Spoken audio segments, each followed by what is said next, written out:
Pourquoi n'y a-t-il pas plus de gens qui parlent de harcèlement au travail? Bonjour à tous et bienvenue sur mondedutravail.fr, votre chaîne dédiée au monde du travail. Aujourd'hui, on aborde un sujet sérieux et crucial, le harcèlement au travail. Quels sont vos droits en 2025? Quelle loi vous protège? Et comment agir si vous êtes victime? Abonnez-vous pour ne rien manquer de nos conseils et analyses.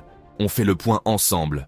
Le harcèlement au travail, c'est une répétition d'actes ou de comportements hostiles qui visent à dégrader les conditions de travail ou l'état psychologique d'une personne. Cela peut inclure des insultes, des menaces, du dénigrement, voire de l'isolement.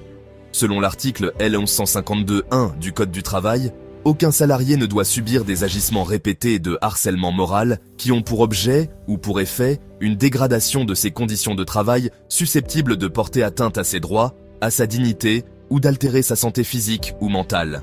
En 2025, la législation française reste très stricte sur le harcèlement au travail, avec plusieurs lois renforcées, L1152-2 du Code du travail.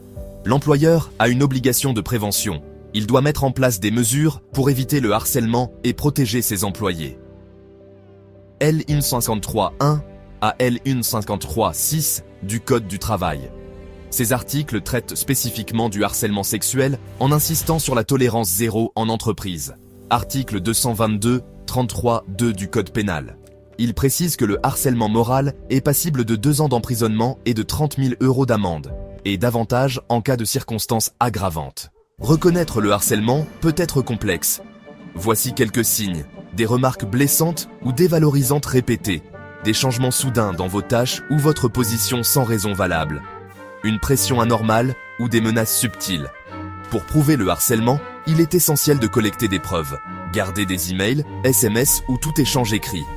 Notez les dates et descriptions précises des incidents. Témoignez auprès de collègues ou demandez leur soutien. Si vous êtes victime de harcèlement, parlez-en à votre manager ou RH. Une discussion peut parfois résoudre la situation. Alertez les représentants du personnel. Ils peuvent intervenir et vous accompagner. Saisissez le CSE, le comité social et économique. Ils ont un rôle de prévention et de médiation. Déposez une plainte auprès de l'inspection du travail.